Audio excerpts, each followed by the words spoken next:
Welcome back to the show. This episode is brought to you by Beacon IML Systems. We help immigration law firms grow with AI-powered intake, faster response systems, and performance-driven marketing that converts inquiries into signed consultations without adding staff or creating operational strain.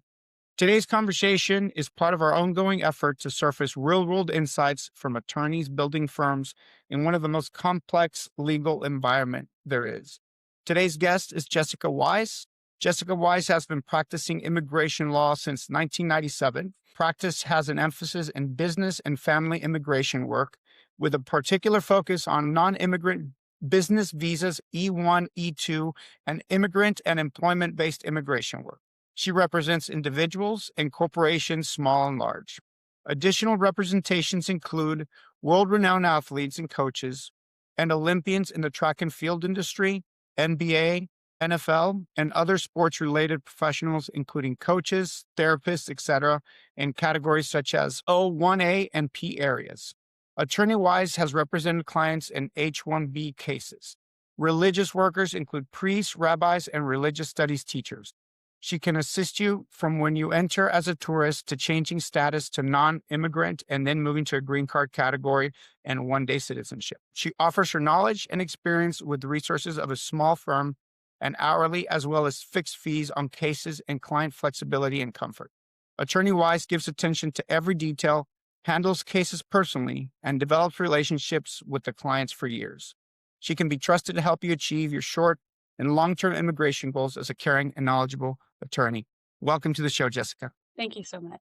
Well, we'd love to get right into it, learn a little bit more about you and your firm. What originally drew you to immigration law specifically? So I actually went to law school, didn't know what kind of lawyer I wanted to be. And I took one course, immigration law with Professor Leon Wilds. And when I was in the classes, there was one case with John Lennon, how he was helpful to get him entry to the United States when there was a possible deportation pending. And he took the case all the way to the Supreme Court of the United States. And it was so impressive how he did that. I saw he used legal skill. It was social work in many ways because you hold the client's hand. And it didn't take so long to get the results. So when I saw all of that put together, I was like, you know what? This is a great field to go into. And I wanted to go into it. Excellent. So early on when you started, is there anything that you underestimated about running this type of practice? I had no idea how stressful it would be. It is so stressful. Our field is changing every 24. You have to be on top of it all the time. I'm part of an organization called AILA, American Immigration Lawyers Association, and we get updates all the time on our field. And you just have to be aware that the little changes can affect a case in a huge way. So that's what I was not aware of, that some legal fields don't change as quickly, like ours really changes a lot. Absolutely.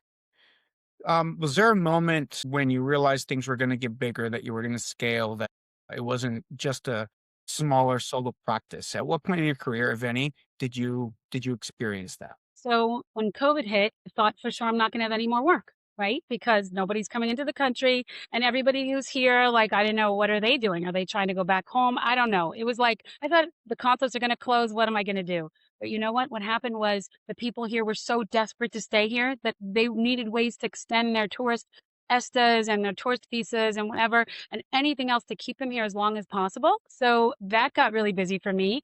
And then also the people that weren't here, they were in countries where like basic things you couldn't have anymore. Like you want to get a toy for your kid, you couldn't have that. So COVID really was a factor that was like, oh my gosh, I have so much work and I only had one part-time person, and I realized I needed more help. That's what happened.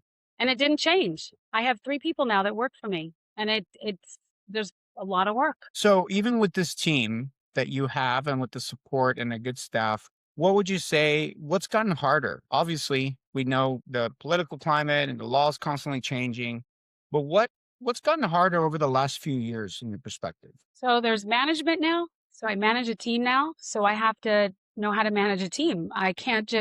You have to be very organized because you give attorneys work or legal assistants, and you have to make sure everybody's doing their work, and you have to be able to address questions. You have to work with different personalities. So there's the management part of it, but then there's just also the part of it that cases are getting scrutinized more. And what you filed originally, which was a simpler case, now is way more complex, meaning, for example, a complex case like you never thought they would look into certain things. I had a client that he didn't tell me, but he had something in his background, like a shoplifting or something like that. He already got his visa. And then immigration said, hey, we see this in your background. We're canceling your visa. So when you take a client on, you have to understand, tell me everything in your background, anything. And they're like, but that was 10 years ago. It doesn't matter. I'm like, everything matters. Got to share all of it. So that changed. Where do you see colleagues of yours? Where do you see law firms, immigration law firms struggling most right now? Is it legally, operationally, something else? I think for business immigration attorneys, because I'm a business immigration lawyer, that we don't do removal, deportation, asylum, those kind of things. So if our cases wind up that way, we have to have contacts. So I was just at a national immigration conference and I said, I need removal lawyers. I need deportation lawyers because I need to be able to refer my case if it winds up in, hopefully it won't ever, but if it winds up there, we have to be all connected and help each other. And I think that's something as immigration lawyers that more and more I feel like we have to be. If I can't do an area that well, I'm going to get another lawyer that's their area of expertise. And you have to know your limits. You have to know I can't. I've had clients say to me, "You help me with this case. I really want you to help me with this case. Can you just mentor with somebody else and do it together, and then you'll just take it on because I trust you?" And I said, "I really don't have experience. I can't do that kind of case for you. It won't help you in the end. I just don't have the experience." So that's happening too. And then there are other areas. I'm the kind of immigration attorney that I'll try every area of law in my field if I'm comfortable with it. So now I'm getting interested in it's called J1 exchange programs. And I'm understanding much better now that this is another opportunity for people to come here as interns, trainees, or specialists. If they're not working out for the F1 student visa or it's not working out for a religious worker or something, this J1 might be an interesting angle. And years ago, I didn't touch it because there was a 2-year foreign residency requirement. Now, very few of these programs are sponsored by the government and the residency requirement's not there. So it's really something interesting that I think more immigration lawyers should be looking into. So is this one area where you would say that things have gotten easier, if you will, just as far as the requirements with this residency? I don't think the requirements are so easy, but I think that immigration lawyers need every option on the table to help Mhm. a client. If someone comes to us, we need to say to them, here is the list of your options, and we don't want to leave any out. Someone who's a trained immigration lawyer has to know every area of the law that can help a client. Otherwise, you could offer them one option, and then they go to someone else and say, why didn't you offer me that option? You have to give them all their options. That's what we do. Our job is to give people education and all the different options, and then they decide. Gotcha. Well, speaking of client communication, what do you wish prospective clients, let me rephrase it. What do prospective clients misunderstand a lot of the times before they give you a call? Well, they think we can fix everything. Like immigration lawyer, I hired you to fix this. How could you make a mistake? You can't make any mistakes. Zero mistakes are allowed to make. I say that our job is like being a surgeon because we have to look everything over very precisely, every little detail. When you're in surgery, you can't make a mistake. Everything has to be done precisely so that person can live. God willing, hopefully. But for us, the client comes and they expect because they hear, oh, you have 27 years of experience. You should know everything. You should be top and, there should be no mistakes. So what we have to tell them is we look at the facts. We tell you where the flaws are based on our experience. This is what you need to fix. This is what I think is going to work. And that's where the expertise comes in. But we can't say to them, I can never say to a client, I guarantee 100% that your case is going to work. I can't say that. I can say, I think you have a very good chance. And sometimes we get a request for evidence and we're shocked. We're like, what? This was an amazing case. Like, we don't understand, but we still try our best. And that's what they know. They know you try your best. As long as you try your best and you use all your expertise, and then you can sleep at night. You're doing your best job for your client. And we don't take risks also now. Like if it's something that we could file, but maybe we can make it a little stronger, I tell the client, make it stronger. Don't even take the risk anymore that you're saying to immigration, like it might not be strong enough, but can you please approve it? We don't do that now. Now we're like, just fix it. You're going to waste everybody's time. Just get it as strong as possible. And yeah, and that goes for like for example, adjustment of status, a green card case. Someone's like, no, I don't think I need a joint sponsor. I can just file it. Make enough income, whatever. And I'm like, you know what? Your taxes didn't look so hot. You just started a job. Maybe you should get a joint sponsor. And they do. They do because they don't want to deal with the wasting of time. It could waste their time. What is a joint sponsor versus just a sponsor? Is there any So difference? sponsors, yeah. So sponsor is really the one on the case. So let's say it's a marriage case Hmm. and the US citizen is sponsoring the foreigner. Hmm. So part of the packet is they also do this form called the I-864. Hmm. They are saying they make enough income or have enough assets or a combination of both to qualify to be the sole sponsor Okay. on this immigration case. But if they don't, then we say, you know what, bring in a joint sponsor, bring in a US citizen or a green card holder that physically lives in the United States and that makes enough income or has enough assets or a combination to qualify. And then they go on, they have a responsibility to, if the foreigner, when their green card's pending or once they have a green card, if they need Medicaid or food stamps, then they have an obligation. Usually, immigration, I've never seen this activated, but usually that joint sponsor, if you have one, would be responsible for helping with some of these things before you can ask the federal government for help. Makes sense. But I've never seen it kick in, never seen anyone have to do that. So as demand, I know you're getting a lot of people come to you for help. Sometimes it's an emergency. Sometimes it's usually it's usually there's some level of urgency. Let's just put it that way. Everything's urgent and they want it filed Yes, yesterday. exactly. Yes. So Right. as demand increases, when you have these peaks, where does friction show up first inside your firm? So sometimes there are letters to a case. Like you're writing reference letters, there are forms that need to be done, you're gathering documents. But then if you have several cases like that, then it really has to be really, really organized. Like you have a checklist and you say, like the staff will say, I did this document and that document. And then we're all aware who's doing what. Even because sometimes cases are assigned to two people because they have one of my legal assistants has experience in this area, and then a lawyer that works with me has assistant, significant experience in another area. So if it's a shared case, it gets a little more complicated. But even if it's separate cases, it's just when you have many of them and they have lots of parts to them, then you can have friction because people have to, did you remember to do that? And then you send it off to the client to get signed. And then the client, says, oh, I forgot it. Can you resend it? But we have to keep track. So we have a calendar system. Whenever things get sent off, we have to send reminders. We put it out there a week later, we didn't hear from them, so we got to send another reminder. Okay. So tell me about would love to know about your process, your intake process. So how consistent is your intake process from like that first contact to a signed consultation? Okay, so from the first contact, they call me and I do a free brief consult and give them 10 or 15 minutes of direction. A lot of immigration lawyers do not do that. Even lawyers in general, they don't do that. But it's just a little bit of direction. And then if they want a paid consult, we go forward with that. If they don't want a paid consult and we can start moving forward on the case, then we just start the case. I send them a legal agreement, I send them an invoice, they make a payment. Then you get a master list of documents of all the things that we need for the case. And then we set up a time. We go through all of them because it's important to give them the personal touch. Even though we could just send lots and lots of emails back and forth. But I say, you know what, let me call them. And I like to speak to them because they hire, me because of my, reputation at my firm. So I speak to them. And then they start putting everything in a OneDrive link that we have, all the documents.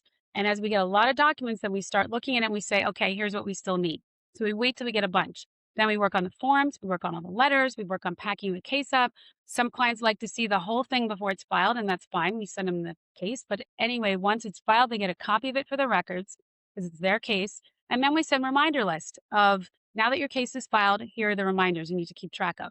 Also, we track the case, we notify them that the case is received by immigration, and then we send a calendar reminder that we're waiting for the receipt notices because now there's a rule that you're supposed to carry on you proof of what your status is. Mm. So if somebody comes here and they have a passport and 994 printed out from the system online, and maybe in there is a visa and approval notice, all that should be carried on them. So if they're in the middle of changing status, they need those receipt notices. So as soon as those come in, we need them to keep them on them handy. So there's a lot of reminders. You can see a lot of calendaring, reminders, and a lot of steps, but it's working. It's working. It's just that it doesn't work if clients forget things. And we also calendar reminders like when it's time to renew a case as a courtesy. We don't have to do that, but clients can forget. They forget to look at their documents. So you will do a consultation even if it doesn't come through a referral. Somebody just heard of you and they're like, I needed to see if this is even an option to work with someone. Yeah, And it's a risk, yeah, but of yeah. course. What would you say? Like, everything is a numbers game in any business, right? Regardless whether it's a law firm or something else. Like, what would you Mhm. say the percentage of people that make that initial call that are actually I'm not necessarily that become a client, but that were even qualified to, that they had a case that was even workable by you or any attorney. What percentage would you say are, let's say, qualified? I don't know how to qualify that because let's say I get a certain amount of calls per day. So how many are really turning into cases? I don't know because it's not really like that. Like if I get a few big cases a week, that's probably all I need because that's a lot of work, these large cases.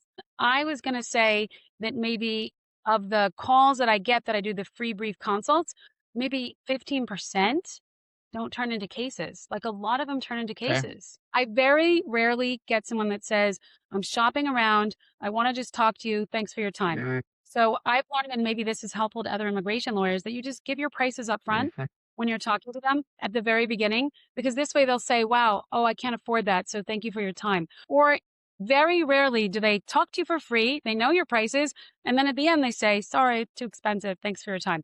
I rarely get that because a lot of them come to me from other clients that I've helped. So they know already I was told to come to you because of your reputation. That's a lot of them. And they come to me, yes, from some networking, but a lot of it is when you're successful in a case with someone, they send you their friends. Or also some clients, they just go on for decades.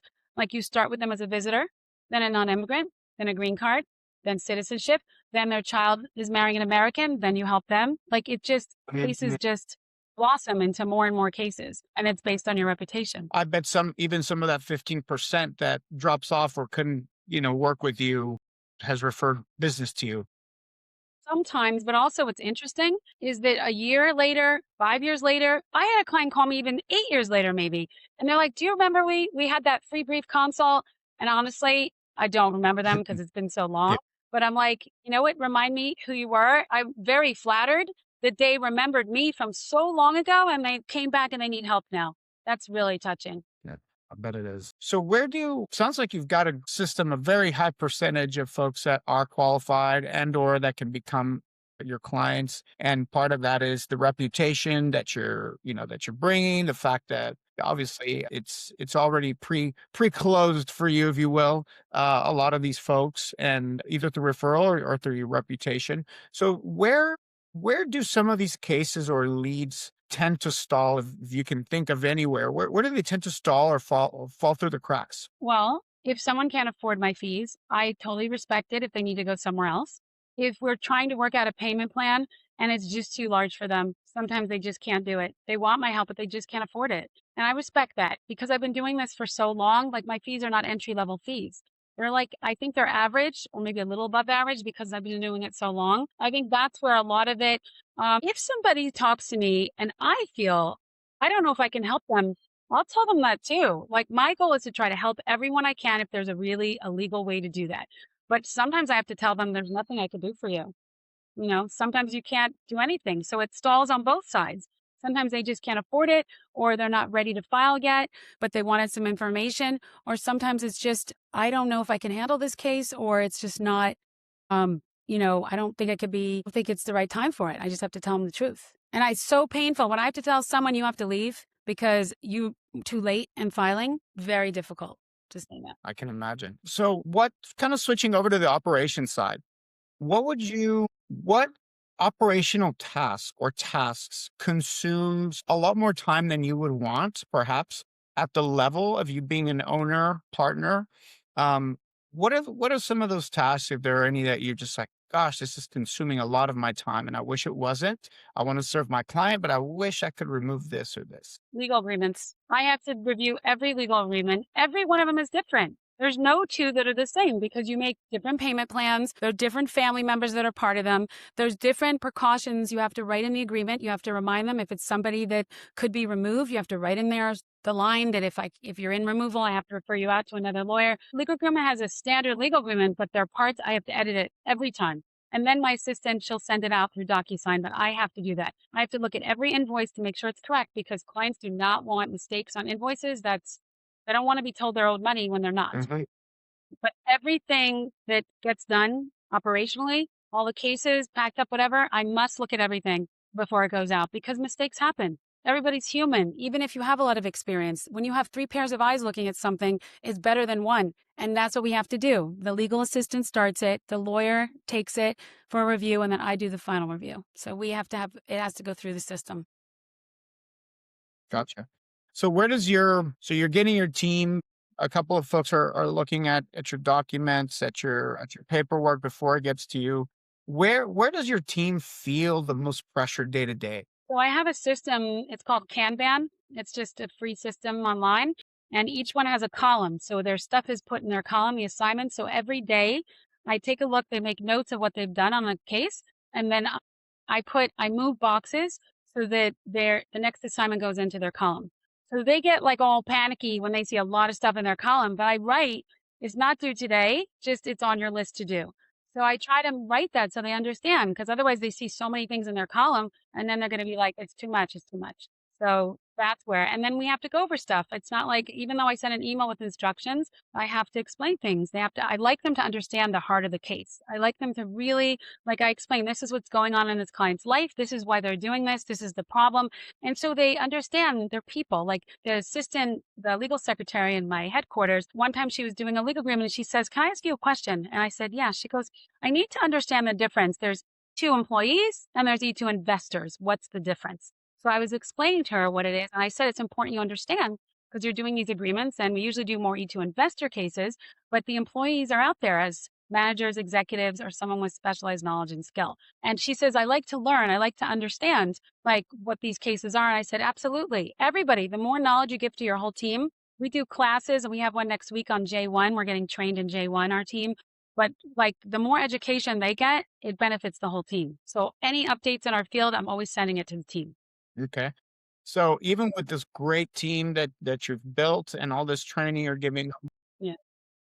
what are the hardest things to standardize without your constant oversight? Well, you can't replace me. Not yet. Yeah. And I love, yeah. Can you get a partner of an immigration law firm and replace them completely? No, I don't think you can do that yet.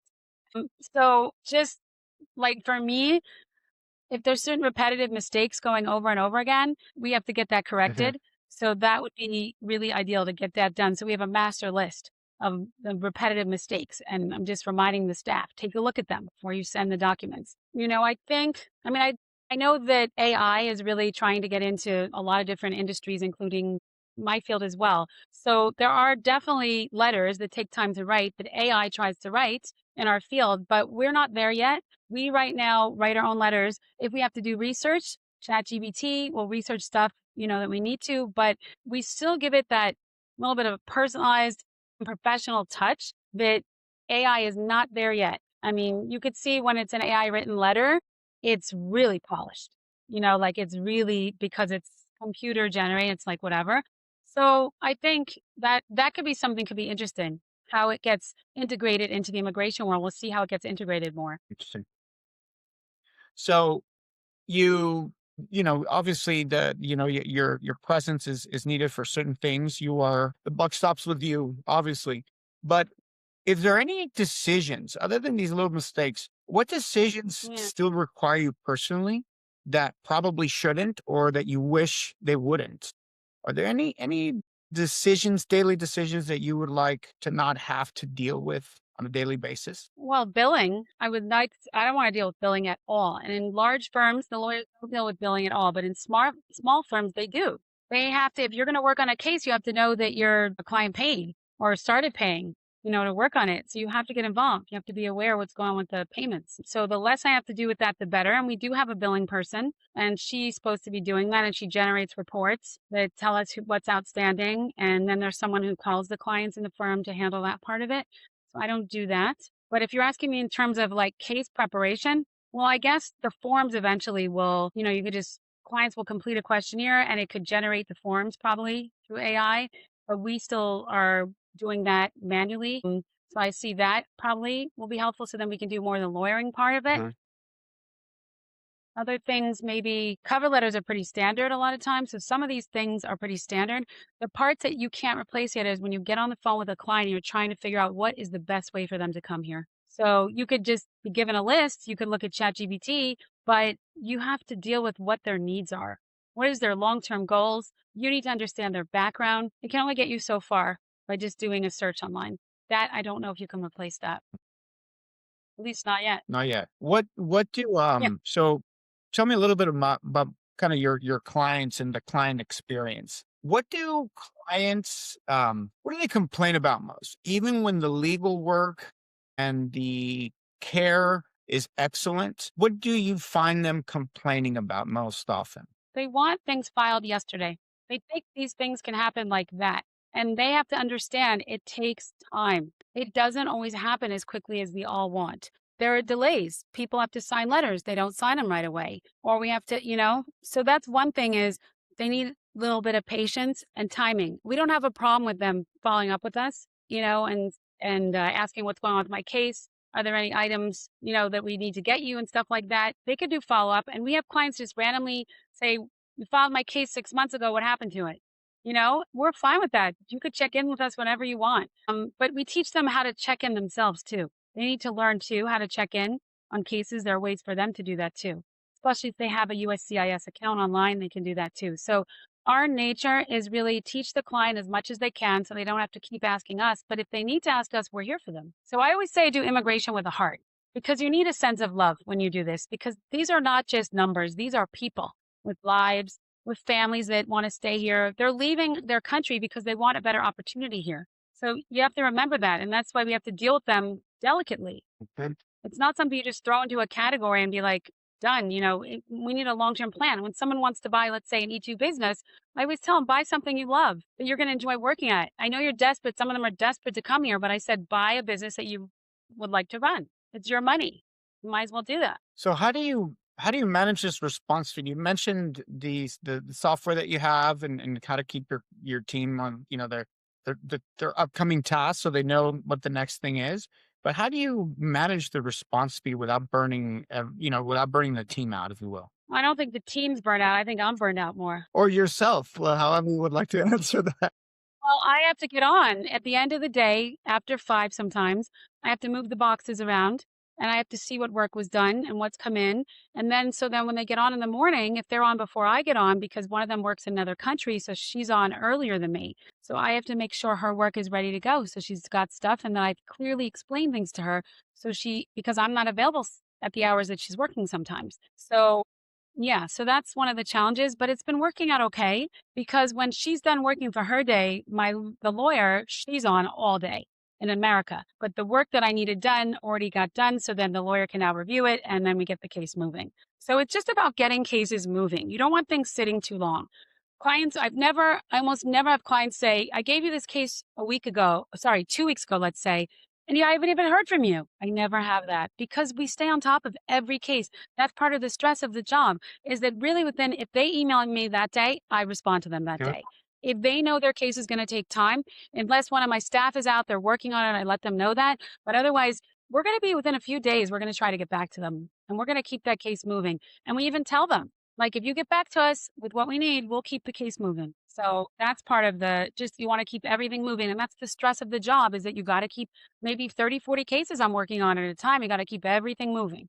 Yeah. Gosh, based on this volume, like if there was a client calling your firm today, So if a client was calling my firm and then was like, do I want to use this law firm? What would be the part that they would not be? necessarily do I want to use this firm, but what part of the experience would you say would surprise someone who first calls into your firm? Wow, you're so caring. You're so caring and you're warm. What?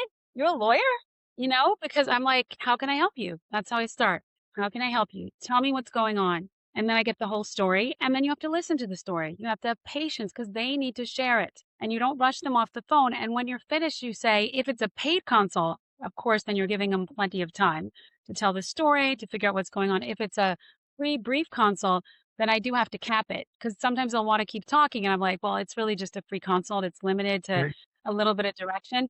But usually they're like, they feel you care about them, like really care about them, like not just like, here's the price and this is what I can do for you. And call me if you want it or not, whatever's good, whatever. Now, if you're more like, I hear what's going on. This is very difficult. I'm happy to help you. This is my experience in this area.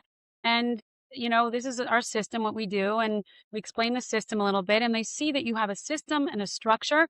And I think that's what's impressive because it's not just like some random, like, okay, we'll just start your case soon, whatever. Like they see we've got professionalism to us. And I think that helps with professionalism with care. Then that's the winning ticket. So Yeah. how do you deliver this? Like what is like 1 to 3 years from now with all this care that you put into your clients and into your team, Right. what does working less but growing better look like to you? Well, working less would be great, but cases come when they come. And sometimes you don't have that option of working less. Clients just need you. You can't just be like, oh, today I'm going to work a little less. Whatever comes in the door that day, that's what you do. So I don't know, working less, I don't know, working less is really realistic right now. But the part about, what was your other part of it? Sorry, what Working was the less other but piece of it you growing said? better, if you will. Because working less, but still Growing. being able to handle the cases, give them the same level, maybe even do more, but having to exert less force if you Well, I'm sure that if any of the processes that are slowing us down are taken over by other people and not necessarily me, some of them, then the system can grow better. Also, the staff, as they get more experienced, more educated, that also makes the system go. And also, I'm really big on like, I want people to have joy in doing the work. Like all the people that work for me really like the work. It's not just a job. Like we love this work. I can't even explain exactly why. I just love the work. And when I do a presentation, and I'm going to be doing one in a month from now in Vegas, like they hear it. When I speak, they feel it. Like she loves immigration law. And even though it's so hectic and stressful and this and that, but the reward is amazing. When a client calls you on the phone and they say, "You changed my life." You just absolutely, you have no idea. One client said he won some award for top business in his town. And he sends me a text. And he said, "I would have never gotten this award without your help, the visa." And I was like, that's so cool. I'm like, thank you, Or when someone has a baby in the US and they're like, we never would have been here. This baby couldn't have been born if you didn't get us the visa. Or one guy, he's got a huge business now and he started really tiny with a small E2. It's because I helped him get it. Or an athlete that's on, the podium for the Olympics. He made it to the podium and he's like, I couldn't have gotten here without your help getting me my training visa and the expedite to get out there. These are priceless, priceless. I can assert to that. I mean, yeah, back in the day in the 70s when things were a little bit easier, my parents just drove across the border and I was Okay. born in Brownsville, Texas. And it has it is a generational shift in opportunities, as you very well know. Like I look at But there's still kids, what my opportunity. kids could have like what could have become of them. I'm sure they would have Oh, been okay, but the opportunities for me and for my, for my descendants. So yeah. what you've done, especially with that person that told you that their child was born in the US, I can That's a whole story. That was so powerful and so special that, you hear the stories of, ICE knocking on people's door, detaining people and whatever. But you don't hear as many of the stories about how lives are transformed because someone has an opportunity to stay here. But it's out there. There's still plenty of stories. Those are the areas I work in. I work in a category extraordinary ability, people who are the most talented people in the world come here. But I also help people DACA, deferred action, where the kids came here and they entered illegally and they were able to get work permits because they qualified. I do any area that I feel comfortable working in, I'll do that. okay, well, wonderful. So what kind of firm do you not want to accidentally build? I know you've been at it for a long time, and there's not really accidents at this point. You are running a, a machine that you've built from scratch. But what would you not want to build accidentally? Well, I wouldn't build a factory. I would not build a factory production. I mean, there are some larger immigration firms out there, and they have 10, 15, 20 immigration lawyers that are part of them. Those are, I think, the larger ones out there, maybe. And I just think when you build a factory, it turns into a factory. Like people just do the same thing over and over. Everybody has their departments, cases, and the same thing over and over. My workers are dealing with all different types of cases.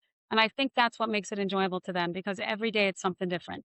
And also, these are real people. The stories and the things they do, I remind them that this person is in America because we did their paperwork and they can stay here. And that makes them proud. When we have a victory and a case is approved, we share it with the team. We have team meetings and, it's just important to make everybody feel we have responsibility. But in the end, because I'm the owner, I'm the partner, I take the full thrust of it. Whatever happens, pros or cons, I get the thrust of it. But my team also benefits from these positive cases. And I also educate them. If something didn't go the right way, then I'm like, this is what we need to do. We got to fix it.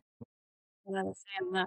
Yeah. Well, I would love to sort of wrap up on kind of the final thoughts on your clients, your experience. And so when someone goes through your intake process, becomes a client, you've done wonderful work with them as you always do. Your team has been heavily involved and just doing a great job. What do you want them to say about you and your firm to their friends and loved ones? And more importantly, what do you want them to feel about the experience that they just had with you?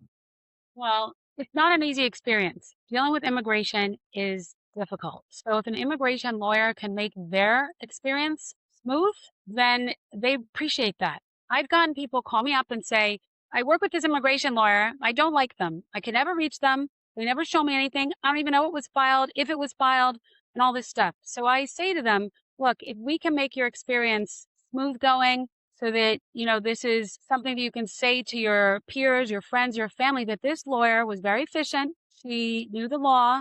She got us great results. And the whole process with her, we were glad that we used her. We would have used her again.